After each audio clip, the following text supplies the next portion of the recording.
Затвори очи.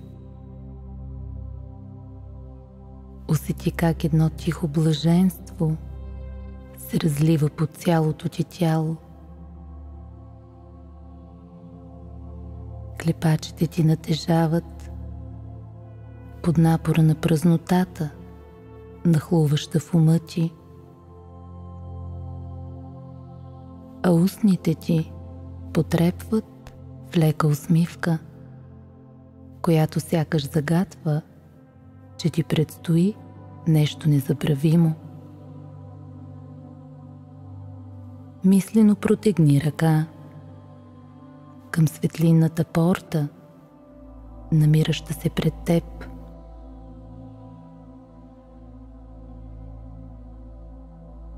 Не се страхувай да се слееш с неизвестното. То те приканва да направиш крачка към един по-мъдър и смислен живот.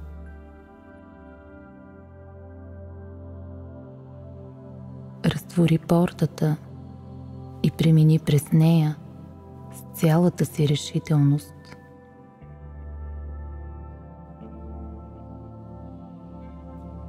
Добре дошъл. Току-що се озова в собственото си сърце.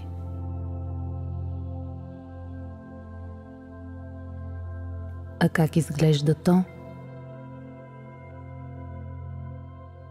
Прилича на малка стая, в която са събрани всичките ти чувства. Чувствата, които те следват още от люлката на твоето съществуване.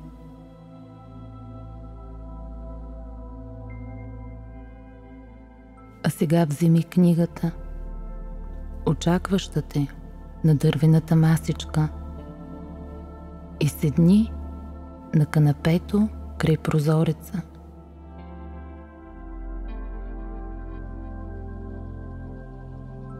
Дишай дълбоко. Запознай се с облика на книгата.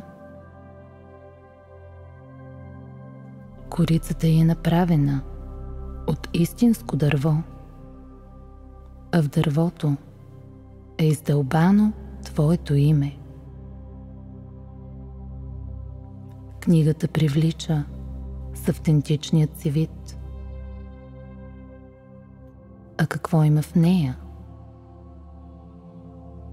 В нея няма да намериш нещо непознато,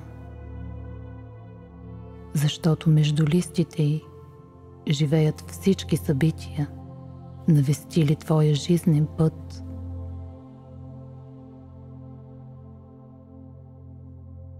Знам, че събитията са много, а може би повечето от тях са ти показали лицето на страха, на гнева и обидата. Не се разстройвай. Тук си, за да проумееш колко ценни за теб са те всъщност. А сега разтвори книгата.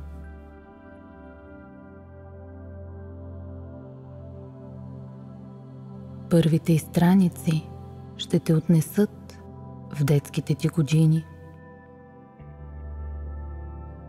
Независимо дали си се носил на крилете на безгрижието или си споделял най-уязвимия период от живота си с несигурността и липсата на обич. Детството е неизменна част от теб. Част, която ти е помогнала да пропътуваш пътя си до днешния ден.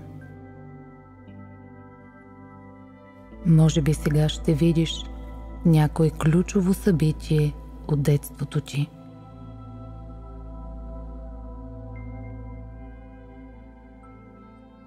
Дай му възможност да общува с теб. Благодари му за поуките, с които е калило нрава ти, и го пусни, за да преминеш в по-зрелите си години.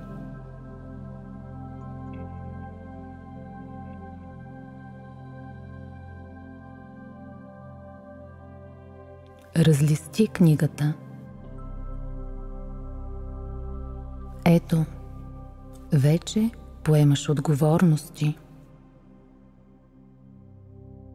Независимо дали крачиш по пътеката на живота си с плахост или пишеш действителността си с замах и увереност, този период от живота ти никога няма да те напусне.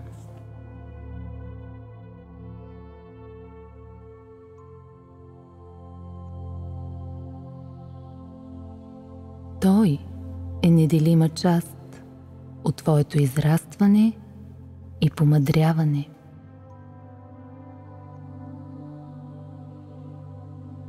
Със следващото разлистване на книгата вече си в настоящето.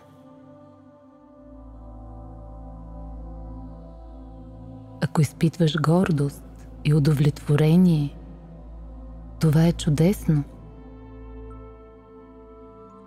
А може би започваш да негодуваш срещу застоя или пък провалът, който упорито е застанал на пътя ти и сякаш лакомо поглъща всичките ти усилия. Не се гневи. Сега е моментът да сътвориш новата си реалност, като отвориш нова страница от книгата и започнеш да я изпълваш с дела. Но не бързай. Нека тези дела бъдат рожби на твоето ново аз. За тази цел те съветвам да се сбогуваш с миналото. Приеми го като твой учител и го пусни, за да освободиш място на нещо по-красиво и възвишено. След това си постави цели, които да насърчат житейската ти мисия.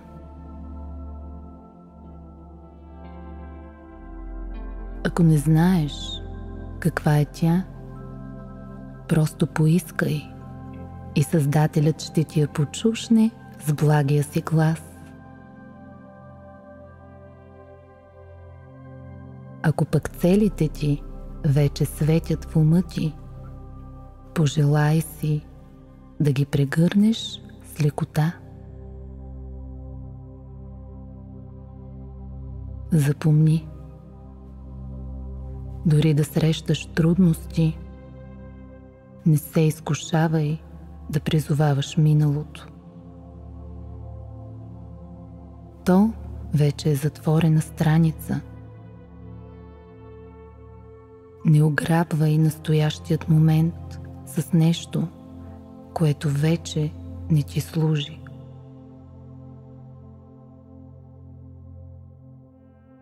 А сега затвори книгата,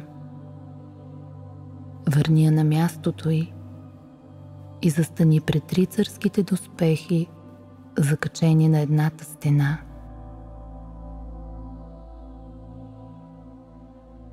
Виж колко са блестящи. А дали биха ти донесли защита, ако ги облечеш? Защита от хорската злоба,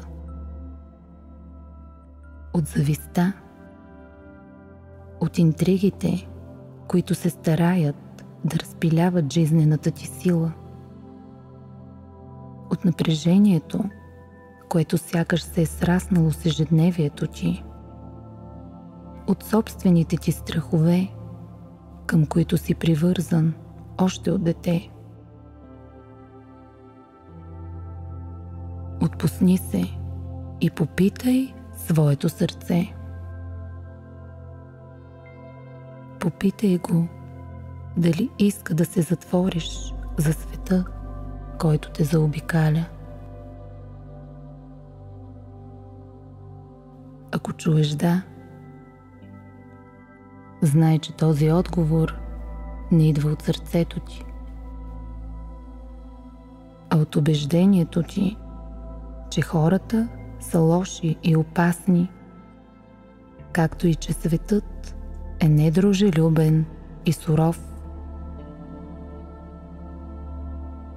Поеми дълбоко въздух и си позволи да чуеш верният отговор. Отговорът на твоето сърце.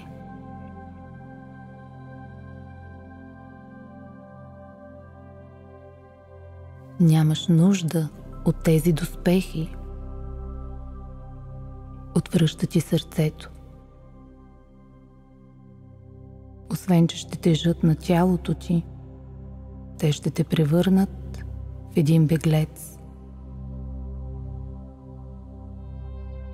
А нима не е безсмислено да бягаш от живота?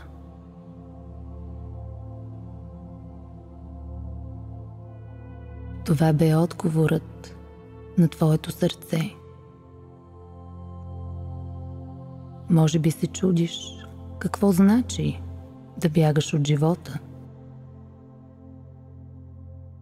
Ако проумееш, че няма зли хора, а хора, чието души се лутат между мрака и светлината, ако повярваш, че злобата и завистта не могат да те уязвят, ако спреш да се тревожиш за бъдещето и не позволяваш на страховете ти да решават вместо теб, ще обикнеш живота, както и всички хора, които изникват на пътя ти.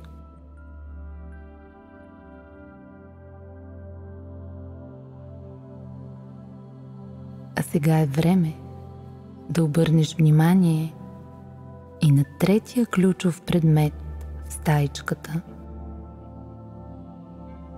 На вълшебната пръчица, закачена близо до железните доспехи.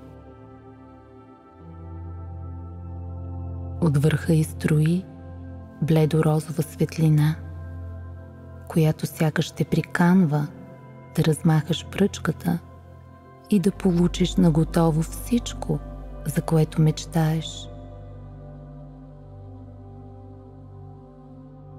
Може би се изкушаваш да си послужиш с вълшебство, но как би научил, що е постоянство, упоритост, дори загуба, ако сбъдваш всяка твоя мечта чрез вълшебната пръчка?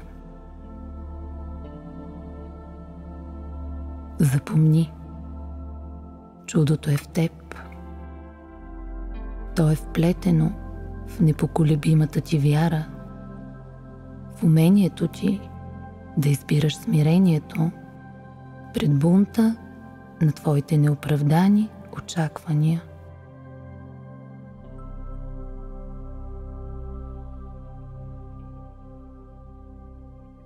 Време е да напуснеш стаичката. Отвори портата от светлина и премини отвъд нея. Влез в тялото си. Почувствай сърцето си, пулсиращо в ритъма на божествената истина. Бавно размърдай пръстите на ръцете си. Размърдай пръстите на краката си. Когато си готов, можеш да отвориш очи. Всичко си е все същото, но ти не си същият. Обещай си още от този момент, безусловната любов да направлява дните ти. Обещай си никога да не забравяш, че чудесата не са извън теб, а вътре в теб.